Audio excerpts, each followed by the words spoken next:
Well, here we are again with this thing. I keep saying I'm going to fix it, and I never get around to it because I'm always making videos. Anyway, I knew it would only be a matter of time before someone asked the inevitable question: how do I make parts of my fish transparent? And so I'm going to go through that process now, and it's a little confusing. Of course, it's ZBrush, and there are just certain things you have to just buy into when you do this.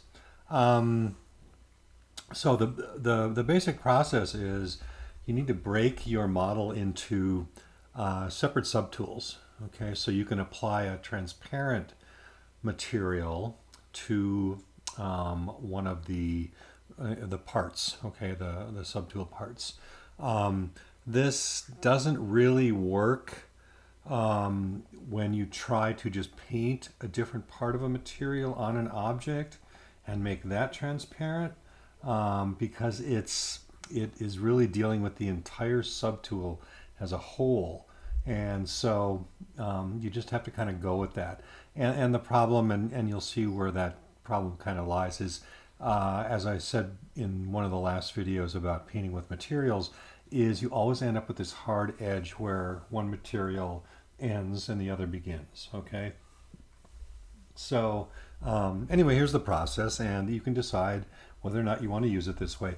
There are, of course, more complex, you might say, or streamlined ways to do this, but they all involve bringing two versions of your model into Photoshop and then painting through to get certain parts of one model that you render as transparent and another model that you render solid, and kind of blend the two together. If you're familiar with that process, it's really a great way to go because then you can make really nice transitions. You don't have these hard edges where one material starts and the other begins. Okay, but I don't want to assume this isn't a Photoshop class. I'm going to show you how to comp your fish in Photoshop. That's about as far as we're going to go with that. That gets confusing enough. Okay, anyway, so to start, what I want to do is I want to mask out the areas of this that I want to be transparent, because then I can turn them into separate polygroups. Okay, and then by hiding the other polygroups, I can make them separate subtools. Okay, I can split them into different tools in the subtool palette, and I'll show you how to do that.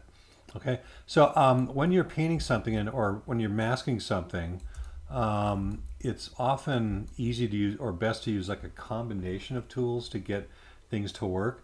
But you can kind of see here, this is a little hard to see on this dark background. Okay, so I'm going to go to Document, and I'm going to pick color, a white color here, a white color, white for my color. Document, I'm going to click back. That stands for background. And it's going to pull whatever color I have selected here. I can also drag my mouse around to change the color as well. But I'm just going to click that, and then that's going to make that background white. Okay. Another thing you can do is that you can go to Poly Paint.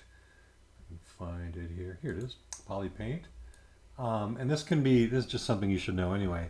You can turn your shading on or off. Okay, it won't go away. You can just turn it off so that you can see a little bit better what you're doing without the color getting in the way of it.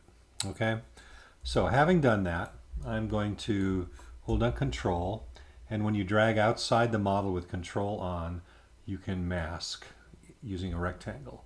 Okay, and I'm going to be careful. I don't want to get over this area, over into this stuff. Okay, so I'm going to zoom in a bit here, and I'm just going to kind of go through here and do a similar thing there. And of course, you can just paint as well with your brush or your tablet too. There's nothing wrong with that. Okay, now this rectangle thing only works when you're outside the model. As soon as you go inside the model with Control down, you're actually painting with your brush. Okay, so I'm just going to kind of lightly do that. Okay, and I want to probably get a, that's okay. And I have symmetry on, as you can see, so I'm getting both sides at once. Awfully handy. And just do that. Okay, something like that. All right. Not the end of the world. I'll just leave it so you can see. Okay, and then I want to do the same thing. I'll do this top fin as well. And just in a similar way. I'm just going to kind of control paint the edge here. And I've still got lazy mouse on. I use that all the time when I'm trying to do anything that demands control, okay? Because it really does make it easier. I am using a mouse at the moment. I didn't hook my tablet up because I am lazy. I am the lazy mouse. Okay, and then I can look at this from the top and holding Control and Option, paint out the areas of overspray. We'll just call it overspray. Okay, something like that. Kind of clean that up a little bit. Okay, and then as I mentioned in a couple of the videos, if I Control click on this, it's going to blur that mask. Okay, and you can do it a few times to blur it even more. Again, it doesn't really matter when you're doing the material because it's going to be hard edged, but it does give you a nicer kind of stroke to work with there, a cleaner edge, and that's always good to know. Okay, I'll do the top one here too. Again, just kind of winging it here. Do do do. And you can kind of see there, that's kind of a little icky there. So I'm going to clean that up with Option, Control Option. Try doing that out a bit. Okay, that'll do. You know, it's nothing, no great shakes. Okay, it's a demo. I keep telling myself that. So now if I hit Control W, that is going to make those masked areas into new polygroups. Okay, so if I hit Shift F here and hit Control W, you'll see those are now new things. And it gets rid of the mask as soon as you do that, because essentially when you have a separate polygroup, you can easily isolate that stuff all by itself. Okay, like so. All right. Oh, it looks like my teeth are separate polygroups. That's kind of interesting. That'll be interesting to see what happens with those. Okay. Oops. Just threw in there. Okay. Shift F to get that off. All right. So what I want to do, again, I want to turn these guys into new subtools. Okay. So I'm going to go to Subtool over here, and I'm going to go to the Split palette. Okay. Right here, and you can see here it says Groups Split. Okay, by clicking that, these guys, it's going to turn each of those things into a separate subtool. Okay, so let's just see how that works. Oh, I can turn my poly paint back on now too. I'll do that so you can see that it didn't go away. Okay, colorize, that's the one you want. That turns it back on. Okay, so where were we? Split under Subtool and Groups Split. Okay, click that. It's going to say this is not undoable. I don't care. And you'll see what it did here. Okay, now it did every tooth as a separate thing. I'm not going to worry about that right now. Okay, these guys though, all this stuff is one group. Okay. So if I turn off the main fish and I turn off whatever this is, you can see these guys are all separate. Okay, now each of these is a separate group. So what I can do too is I can merge these back together. I'm not going to worry about it right now, just because I don't really care. But those guys can all be, if I highlight all those with the eye and turn everything else off, I can just merge visibles and it'll turn those into one thing. Okay. And maybe I'll pause that and just do that so it doesn't kind of confuse things. So hold tight. Okay, I'm back. I merged these guys, so all my teeth are in this one lovely little group now. I can see there. Okay, I don't need that. Down. Okay. So I've got those guys, and I'm going to keep them as a separate group and not merge them with the fish, so I can make them a different color easily later. Okay. So what I've got now is this. I'm going to turn everything back on so we can see it all. Okay. So I've got that, and these guys are separate groups. Okay. And I'm going to leave my main fish thing here in this kind of murky gray color. Okay. And I'm going to change this stuff, all these guys, the things that I just made new polygroups, into a new material that I can then make transparent. Okay, so I've got my fish tool selected here. I'm going to turn on M. Okay, I'll turn that off, but it doesn't really matter. I'm going to pick a new material.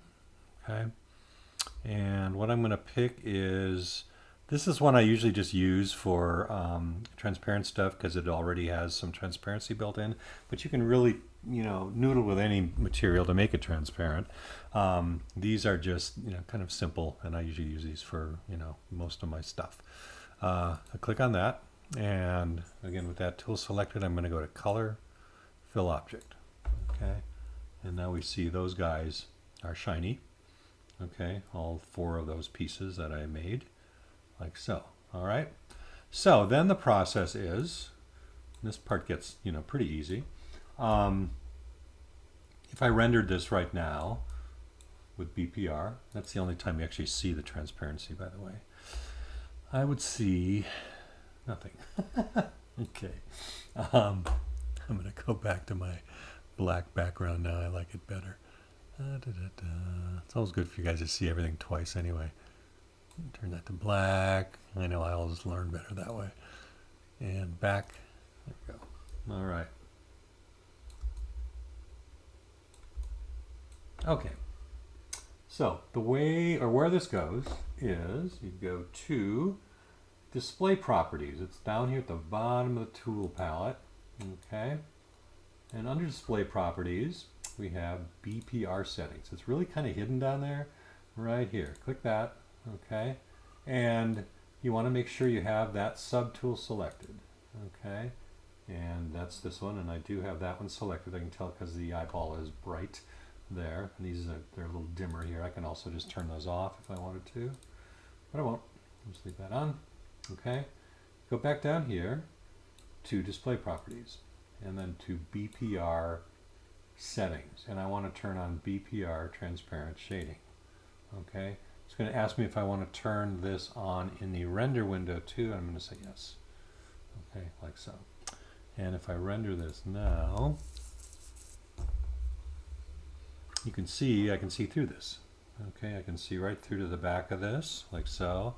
Now this one's a little funky up here, probably because it's looking at the black there. Maybe I should make this white again. Just keep doing this over and over until it looks good. Let's try this.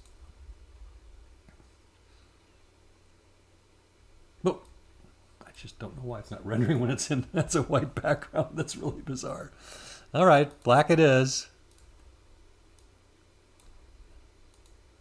See, aren't you glad that you're not the only ones who have problems with ZBrush? Everyone has issues with ZBrush at some level.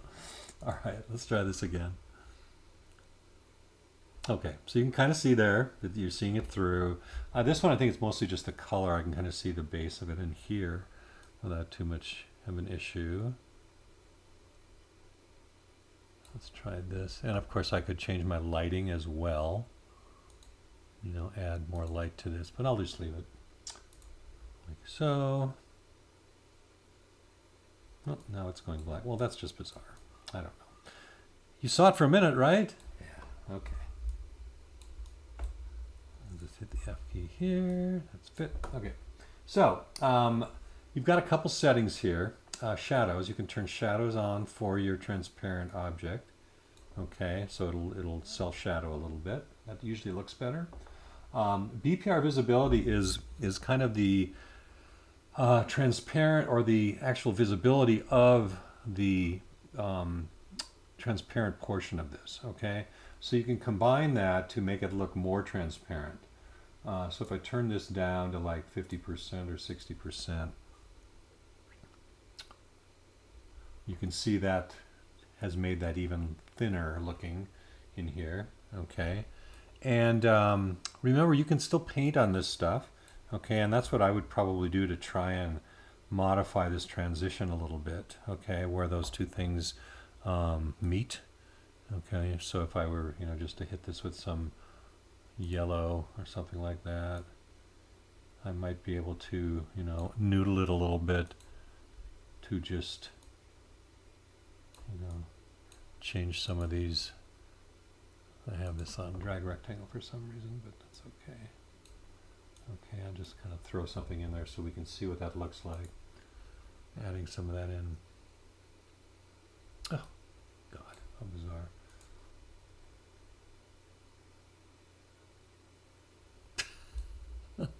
I don't know what's causing that, I really don't. It's obviously just a glitch because it comes and goes. That kind of happens and then it doesn't happen. Yeah, okay. Yeah, you can kind of see the red in here. But remember, the red is going to get thinner too because it's going to be transparent as well. So sadly, you can't paint solid color on something that's transparent. It's always going to take on the attributes of the material as well. Now, there are material modifiers for whatever material you have selected. Okay, and you can take a look at those. They are, just really complicated. A lot of complex things going on here. It's you feel free to noodle with them, but also be aware that you can really screw things up beautifully. Now this transparency is really talking about what parts of it are pointing at the camera and the like. Which is often how color and light is thrown around. If I change this, it's not going to modify that noticeably, other than you'll start to see some of the areas of greater density get thicker looking and things like that. So you can play around with some of these. Just remember where they were when you start, so you can reset them if need be. A nice one for this jelly bean one is the gel shading, which is kind of interesting. So if I turn that to 1 here, it doesn't look like much change, but if you go up a couple, I think it's like between 1 and 4 or something like that. If I switch it to 2, yeah, you can kind of see already what that's going to do. Okay, so it starts to give it a little more luminosity. And again, you can see it in these edges where those highlights start to pop up. Okay, and then there's even a further gel point where you can go further up. Oh, I guess it goes from 1 to 3. I don't know what this one does. We'll see. No, not that different. These get a little different. Okay. Okay, so that's that. All right. I'll just turn that to 2. I kind of like the way that looked. Okay, it looks kind of wacky when it's not rendered, but it does look kind of interesting when it is rendered. Okay, one other thing I want to show you, and this can mitigate and change the way your material looks, particularly the transparency, is you can add surface noise to things. Okay, and this is kind of just a cool thing to mess around with because it can quickly texture your entire object with a little bit of noise. Okay, I'm going to just close this guy and I'm going to go to surface. I wish these were in alphabetical order sometimes. Surface, okay. And I'm going to go to Lightbox Noisemakers. Okay, and if I click on that, it brings up all of these things. Okay, and there are lots of these. And I'm just going to pick one of these and use it as a base to play around with the texture of these wings. Okay, now remember I still just have those subtools selected. So I'm just going to pick this really kind of neutral looking one right here. And if I double click on that and close this, see what that did here? But that didn't really, that's just like the base. I'm going to go to edit up here. Okay, I'll just kind of zoom in on this again if it decides to render. All right. So it looks kind of gross right now, but if I go to edit it brings up a big old edit window here, okay, where we can change the scale of the noise down, and it's only going to show up in this tiny window here. So I'll zoom in on this a bit until I get out of there. And this plugin scale, whoops, start turning that down. You can kind of see there, it's really starting to get really fine grained. Okay, and then you can also give it a change the strength, you know, so you can make it really subtle if you like. You can also scale it, which is kind of interesting. So I could kind of make this pull, the noise pulls, so it seems like it's pulling in one direction or the other, which is kind of cool. You can kind of make it kind of conform to the edges or the shape of your the direction of your model. Okay, and there are also other plugins in here that you can add other things to these and layer them and stuff like that. And when I like it, I'm just going to click OK. Okay, and you'll see what that did in here. Okay, and if I click this, it probably won't render. Let's see. Oh, there it goes. Okay, so you can kind of see how that softens some of these areas a little bit and peel that in. And so the other thing to be aware of when you're, you don't have to worry as much about these as they look in here, because when we actually take this into Photoshop or another editing program and comp it, I'm going to show you how to do this kind of a thing where we're gonna make a depth map for it, so we can kind of fade it into the distance a bit, give it a different kind of scale, that sort of thing. Okay, and you can see the transparency here when I put it behind another photo or another photo behind it. That's going to show through as well.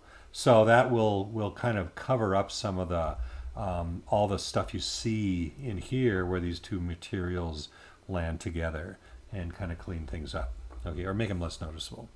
All right, so anyway, that's the basic of how to do this.